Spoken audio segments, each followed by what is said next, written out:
नमस्कार, मी प्राध्यापक डी मस्के, भारतीय संविधानाच्या आणि आंबेडकर चळवळीचा अभ्यासक. संविधान मालिकेमधून आपणास भारतीय संविधानाचा परिचय आम्ही करून देणार आहोत. भारतीय संविधान हा एक देशाचा मूलभूत कायदा आहे. प्रत्येक संस्था चालवण्यासाठी नियमावली असते. जसं पतसंस्था चालवण्यासाठी नियमावली असते, बँक चालवण्यासाठी आर्थिक संस्था चालवण्यासाठी नियमावली असते. तसं देशाचा राज्यकारभार चालवणारी जी राज्यसंस्था आहे, त्या राज्यसंस्थेचा एक कायदा, जी नियमावली आहे, त्याला आपण संविधान या नावाने ओळखत असतो. देशाचा तो सर्वोच्च कायदा असतो, देशाचा तो मूलभूत कायदा असतो. संविधान म्हणजे देशाचा मूलभूत कायदा, अशा अर्थाने संविधानाची ओळख आपल्याला केली जाते. भारतीय संविधानामधून आपल्याला संविधानाचं महत्त्व तर अधोरेखित होतंच, पण जगातल्या उत्कृष्ट संविधानामध्ये भारताच्या संविधानाचा विचार केला जातो किंवा समावेश केला जातो. आपण पहिल्या भागामध्ये या संविधानाचा थोडक्यात परिचय आपण करून घेण्याचा प्रयत्न करणार आहोत. पहिल्या भागामध्ये संघराज्य आणि त्याचं राज्यक्षेत्र कलम 1, 2, 3 मधून आलेला आपल्याला दिसेल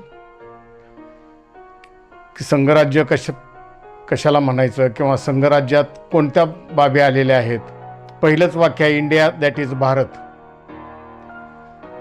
पहिलंच कलम आहे हे संविधानातलं की इंडिया अर्थात भारत हा राज्यांचा संघ असेल. अशा पद्धतीची सुरुवात आपल्या भारतीय संविधानाची झालेली आपल्याला दिसून येते. हा पहिला भाग आहे. पहिल्या भागामध्ये आपल्या देशाचं नाव आणि देशाचं कार्यक्षेत्र, देशामध्ये किती घटक राज्य, किती केंद्रशासित प्रदेश असतील, याच्याबद्दलचा उहापोह या पहिल्या भागामध्ये झालेला आपल्याला दिसून येतो. बाहेरला दाखवू आपण कसं आहे काय. हे कुठला आहे रे? कुठला आहे? बिहार. इथं कशाला आला? बेचने के लिए आला. उद्यापासून जर इथं दुकान दिसलं की बघ, लक्षात ठेव. नहीं तो खाएंगे क्या? माघारी तो आम्ही बंद पाहिजे आम्हाला. लक्षात ठेव. 10 मिनिटात परत येतो, दुकान बंद ठेव ना तर मेलाच बघ. तुझा हे कुठला आहे रे तू? कुठला आहे? अरे तुमच्यामुळे तर आमची इथले पोरं उपाशी मारायला लागलेत. 10 मिनिटात हे राहू दे 10 मिनिटात आम्ही उतर दुकान बंद पाहिजे, नाही तर बुकनच करीन बघ सगळं. लक्षात ठेव. ए भैया का काय रे? हे तर रे कोण आहे? पाणी दे, चल पाणी दे. पाणी दे. काय पाणी ते? कुठला आहे तू? कुठला आहे? यूपी का ह्या काही को आहे महाराष्ट्र में? यूपी का है ना? तेरे राज्य में पेट भरने का है. इकडे कशाला आला आमच्या इकडं? अरे बाल बच्चे है तो क्या करे, उधर काम नहीं है. बाल बच्चे क्या? सब कुछ बाल बच्चे. क्या करे? काय तू? काय को आहे इधर? काय को आहे? हे थांबर जाता. थांब थोडं, थांब. त्याला दाखव आपण. आमच्या अध्यक्षाला कशाला आला? कशाला आला? कशाला आला? दुसऱ्या राज्यातून आमच्या इथं धंदे करतात हा? महाराष्ट्र का? आबा तुम्ही थांबाव थोडं. ही उपरे लोक इथं बघू का?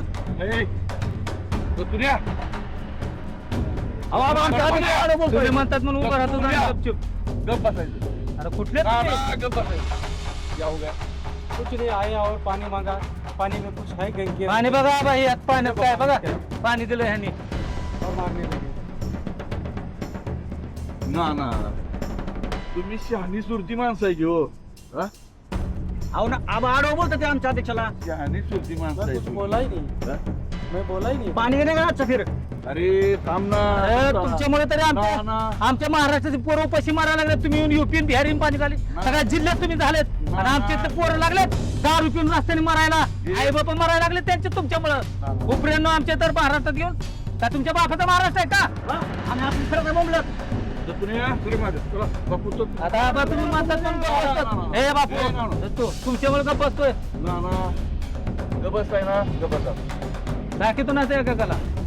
तुम्हाला सगळ्याला सांगतो बरोबर हा. तुम्हाला सगळ्याला सांगतो तर भारतीय संहिता डॉक्टर बाबासाहेब आंबेडकरांनी लिहिलेली आहे त्यामध्ये अनुच्छेद 12 कलम 15 मध्ये काय सांगितलं जातंय भारत देशामध्ये कानाकोपऱ्यात कुठल्याही राज्यातल्या कानाकोपऱ्यात जन्मलेली व्यक्ती पहिली भारतीय नागरिक आहे. दुसरी गोष्ट त्या अनुच्छेदाप्रमाणे कलम 15 प्रमाणे कुठल्याही भारत देशातल्या कुठल्याही राज्यातली व्यक्ती कुठल्याही राज्यामध्ये कुठल्याही शहरामध्ये कुठल्याही गावामध्ये शिक्षणासाठी जाऊ शकते व्यवसायासाठी जाऊ शकते फिरायला जाऊ शकते त्याच्यावरती कुणीही बंधन आणू शकत नाही कारण समानतेचा हक्क सगळ्याला दिलेला आहे त्यांनी भारतातल्या लोकांना बरं का हा तर तुम्हाला सगळ्याला सांगतो आता तुम्ही शांत तुमचा तुम्ही व्यवसाय करायचा चला तुम्ही म्हणतात तरी सांगा तुम्ही. तुम्ही म्हणतात म्हणून आम्ही सोडतो. अहो पण आबा ह्यांचे एवढे होते तरी कशाला? ना चला आबाने आपल्याला संविधान काय आहे ते आज आपल्याला दाखवून दिलंय. तुम्हारा धंदा ठीक से करो चलो चलो चलो चला चला ह्यांचे एवढे आहेत कशाला? आबा तुम्हाला आता ही कायदा काय आहे काय ए, चला चला आबा आबा आबा आबा गाडी कार गाडी कार दे ना दे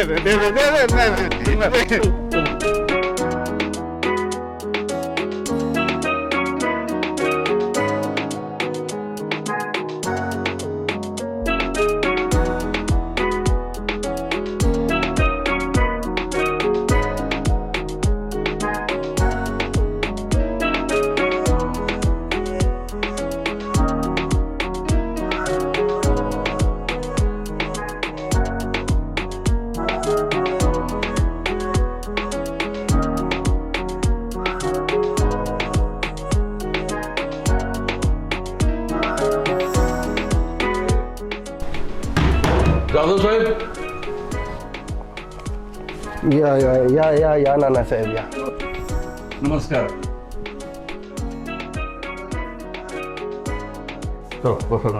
बसा पोरानो बसा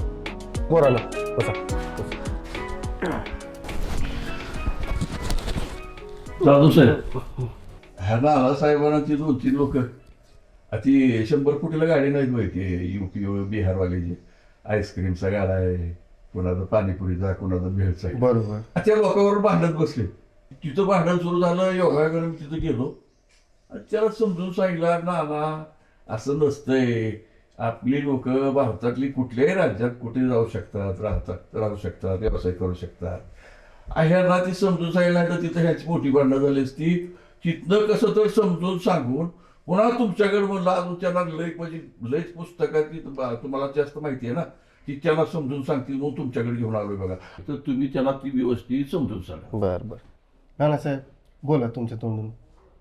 काय झालं जाधव साहेब हे कार्यक्रम होता कार्यक्रम संपला की पोरं घेऊन आम्ही गेलो तर आईस्क्रीम आणि भेळ खायला. मग ती गाडी होते लाईनीने युपीवाल्याचे बिहारवाल्याचे. मग तिथे गेलो की त्यांना आम्ही म्हणलं आईस्क्रीम द्यावं म्हणून उभं राहिलो तिथं. मग ते आम्हाला हिंदीत बोलत होते. मग मी त्यांना विचारलं तुम्ही कुठले आहेत तर एकाने मला मी युपीचा आहे मी बिहारी आहे मी पंजाबी आहे. मग आम्ही म्हणलं बाबा द्या आईस्क्रीम तर त्यांनी आम्हाला हिंदीत उरपाट तिरपाट बोलायला चालू केलं. मग आम्ही म्हणलं बेटा आम्ही महाराष्ट्राचे आहेत एक तर तुम्ही आमच्या गावात येता धंदे करता त्याच्यामुळे आमचे इथं आई वडील उपास तपाशी मरायला का तर आमची पोरं बेरोजगार व्हायला लागलेत आणि व्यसनी भरून दारू पिऊन मरायला लागलेत आणि तुम्ही इथं येऊन पैसे कमी भावात धंदे करता कमीता त्याच्यामुळे आमच्या इथं वाटोळ व्हायला लागले आमच्या जवान पोरांचं. मग तेवढं आम्ही बोलत होतो की तेवढं तर आमच्या पोरांनी त्यांना धक्काबुक्की केली. धक्काबुक्की होत असताना तिकडून आबासाहेब आले. कशाला बांधता म्हणले सगळे भारतात राहू शकतात असं म्हणत तिकडे चला तुम्हाला जाधव साहेबाकडे घेऊन जातो म्हणजे ती तुम्हाला व्यवस्थित पटवून संविधान काय आहे कायदा काय सांगते म्हणून आम्ही तुमच्याकडे आलो जाधव साहेब. बरं हाणलं तर नाही ना तुम्ही? नाही आता मला सांगा जाधव साहेब, हां बोला आम्ही बोला. गाड्यावर गेलो, हां ते उर्मट भाषा बोलत होते आम्हाला. आमच्या नानासाहेबाला ते बाहेर लोक लागले उलट पालट बोलायला. मग आम्ही काय गप्प बसायचं? मग मी बापू बिचार नडलो, किती दाखवा बघकी, आमचं काय चुकलं? आमच्या माणसाला बोलवल्यावर मग तर कसं आहे नानासाहेब, तुम्ही जे केलं ते तुम्ही चुकलं. बरं जागा साहेब मला एक सांगा, तुम्ही बाहेरच्या राज्यातली बिहारी, राजस्थानी, गुजराती लोक आणि ती बांगली पण यायला लागली ती जर चांगल्या महाराष्ट्राची तयार आली तर आपण काय करायचं सांगा बरं. तुझं शिक्षण किती झालंय, तू काय करतो? 4थी पास आहे मी. तू आता तुझं ती भाऊ आहे का नाही, दिल्लीला कुठं शिकते ना, आहे की आहे. त्याला तिथनं हाकलाय नको. हो, तसं असतं काय ना बाबा. बघितलं कसं आहे. आम्हाला आता कळलं बाबा. आपल्या भारताच्या संविधानानं काय सांगितलंय की कोणत्याही राज्यातला कोणताही परप्रांतीय असेल तरी तो कोणत्याही राज्यात जाऊन काम करू शकतो, आपली उपजीविका चालवू शकतो. तर ह्याच्यासाठी मी तुम्हाला अजून थोडंसं समजून सांगतो. मला 2 मिनिट द्या, मी संविधानाचं पुस्तक आल्यानंतर तुम्हाला त्याच्यामधली पूर्ण माहिती देतो. तर 2च मिनिट.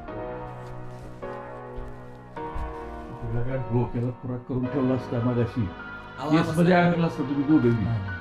आबासाहेब, आता आम्ही गेलो, आमच्या माणसाला बोलावलं, आम्ही कशाला गप्प बसू? मी गेलो लेकरांना, चला मला पोरांना मागं ना तुम्ही तर शाणे सुरते घेऊ. झालं आता. आमचं कसं असतं माहिती का, त्यांचं आम्हाला काय- राग होता. ती लोक येतं परक्या राज्यातून आपल्या राज्यातून आपल्याला दमदाटी करते, मग काय? मग त्याच्यामुळे आम्ही चिडलो होतो ना. ती एखादी असेल तशी असते, आपण समजून घ्यायचं असते ना. ते पण आपण बी महाराष्ट्रीयन आहे, त्यांचं जर आपल्याला ऐकून घ्यायचं असेल तर मग ही आपल्याला वाईट वाटतं ना.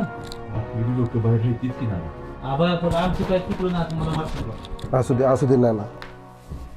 तर नानासाहेब, आपल्या भारताच्या संविधानाच्या पुस्तकामध्ये डॉक्टर बाबासाहेब आंबेडकरांनी पूर्ण माहिती दिलेली आहे. तर त्याच्यामध्ये अनुक्रमांक 12 आणि कलम नंबर 14मध्ये भारताच्या व्यक्तीचे मूलभूत अधिकार आणि ते पूर्ण माहिती दिलेलं आहे. कायद्यापुढे समानता. कायद्यापुढे समानताचा काय अर्थ होते? कोणत्याही व्यक्तीस भारताच्या राज्यक्षेत्रानुसार कोणत्याही राज्यामध्ये जाऊन काम करण्याची अनुमती आहे. त्यामुळं तुम्ही त्याला कायद्याच्या बंधनाच्या बाहेर करू शकत नाही. तर माझं असं मत आहे की आपण ही आता नवीन सुरुवात करायला पाहिजे की कोणत्याही राज्याचा कुठेही येऊन काम करू शकतो. तर आपण संविधान वाचावं, आपल्या कार्यकर्त्यांना पण समजून सांगावं की हां, हे संविधानाचे कायदे आहेत आणि हे आपण वाचून आपण आपल्या गावापासून सुरुवात करावी. तर कायद्याच्या पुढं कोणीही मोठा नाही, कोणीही लहान नाही. तर आपण संविधानानुसार चालू आणि संविधानाच्या पाठावर पूर्ण आपले पाऊल चालू ठेवू. हो पण जाधव साहेब, हां बोला मला दत्त. सांगा, आजकाल हे बाह्य लोक खेड्यापाड्याच्या शेतात बी बागत काम करते, ते दार धरते, ती कडबा वाहते, ती ज्वारी काढते, ती हरभरा, सगळी कामं ही करायला ती. मग आम्ही शेतकरी जायचं कुठं? आमच्या पोराने करायचं काय? तुम्ही काय घ्या, तुमचं शिक्षण किती झालं? सर माझं ग्रॅज्युएशन झालंय. हां, ग्रॅज्युएशन झालं. तर तुम्ही काय काम करता? आता मी शेतीच करतो घरची. मग नोकरीसाठी बाहेर बघितलं नाही तुम्ही? नाही गेलो. मग आता तुम्ही नोकरीसाठी बाहेर बघितल्यानंतर तुम्हाला तिथं गेल्यानंतर त्या लोकांनीच जर आता नानासाहेबांनी जे केलं ते केलं तर तुम्हाला बरं वाटेल? होय, तुम्ही म्हणता ते बरोबर आहे. नाही, आता आम्ही आपल्याला तेच सांगत होतो. आता आपल्याला जाधव साहेबांनी समजावून सांगितलं हो. त्याच मार्गे आपण चालायचं. हा बरोबर. तुम्ही दोघं लक्षात ठेवा. होय. आबा तुम्ही आम्हाला इथं आणलं, तुमचे मनापासून आभार आहे. तर आज आम्हाला संविधान काय आहे ते आम्हाला कळत सांगा. आता तर लक्षात आलं ना. आलं. आता पुन्हा तरी कमीत कमी आपल्या चुका करून आला. नाही, आबा इथून पुढे आम्ही असं करणार नाही, कुणाला त्रास देणार नाही. अगदी बरोबर. नानाच्या गेलो आपलं ते नाना होय म्हणजे चला म्हणून असं झालं काय करायचं आता? आता तर आता थांबा, आता एवढं चांगलं झालंय. आता एक शेर आहे का, इर्षाद. कळले मला तेव्हा जेव्हा हाहाकार माजला होता. कळले मला तेव्हा जेव्हा हाहाकार माजला होता. देवालाही न्याय द्यायला संविधानच वाली ठरला होता. तुझ्याच चौकटीत राहून आम्ही विकास साधतो. तुझ्याच चौकटीत राहून आम्ही विकास साधतो. चौकट सोडली की पुरते उद्ध्वस्तही होतो. छान. काय अर्थ निघाला ह्याचा? संविधानच आलं का नाही शेवटी? तर आम्ही त्यासाठी जाधव साहेब वगैरे आणलं. तर आता आम्ही अपेक्षा करतो नानासाहेब, ह्याच्या पुढं तुम्ही असं काही करणार नाही. जगा आणि सर्वांना जगू द्या. या, बरं का. संविधानाचा दुसरा भाग आहे नागरिकत्वाचा, की देशाचे नागरिक कोण असावेत. कारण स्वातंत्र्यानंतर भारताची फाळणी झालेली होती. भारत आणि पाकिस्तान 2 स्वतंत्र देश निर्माण झालेले होते आणि त्यामुळं नागरिकत्वाचा प्रश्न निर्माण झालेला होता.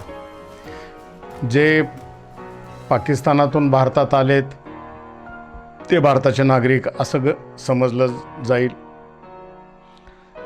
भारतात जन्मलेले जे आहेत ते भारताचेच नागरिक असतील. आई किंवा वडील या दोन्हीपैकी एकाचा जन्म भारतात झालेला असेल तर त्या मुलांनाही भारताचं नागरिकत्व प्राप्त होतं. याच्या तरतुदी भारतीय संविधानाच्या कलम 5 ते 11 मधून सविस्तरपणे आलेल्या आहेत. नागरिकत्वाच्या बाबतीत मूल भारताच्या हवाई क्षेत्रात जरी जन्मलं तरी त्याला भारताचं नागरिकत्व प्राप्त होऊ शकतं. स्थलांतर असेल, एका देशातून दुसऱ्या देशात जाणं असेल, दुसऱ्या देशातून भारतामध्ये येणं असेल, 5 वर्ष भारतामध्ये स्थायिक झालं, 5 वर्ष राहिला तर त्याला कायदेशीरदृष्ट्या भारताचं नागरिकत्व प्राप्त होऊ शकतं. नागरिकत्वासंदर्भातल्या तरतुदी भारतीय संविधानामध्ये आलेल्या आहेत. 19 जुलै 1948चा हा एक दिवस निश्चित केलेला आहे की या दिवसानंतर स्थलांतर झालेले असतील, पाकिस्तानमधून भारतात आणि भारतातून पाकिस्तानमध्ये असं स्थलांतर झालेलं असेल, पाकिस्तानातून भारतात आलेले असतील तर त्यांना भारताचं नागरिकत्व दिलं जातं. नागरिकत्व कायदेशीरदृष्ट्या मिळतं. नागरिकत्व अर्ज करून प्राप्त होतं. जगातला कुठल्याही देशाचा नागरिक भारताचं नागरिकत्व स्वीकारू शकतो किंवा भारताचा नागरिक असलेला व्यक्ती जगात दुसऱ्या देशात जाऊन भारताचं नागरिकत्व सोडूही शकतो. म्हणजे नागरिकत्व सोडणे आणि नागरिकत्व स्वीकारणे या दोन्हीही बाबतीत भारतीय संविधानाने मोकळीक आपल्याला दिलेली दिसून येते.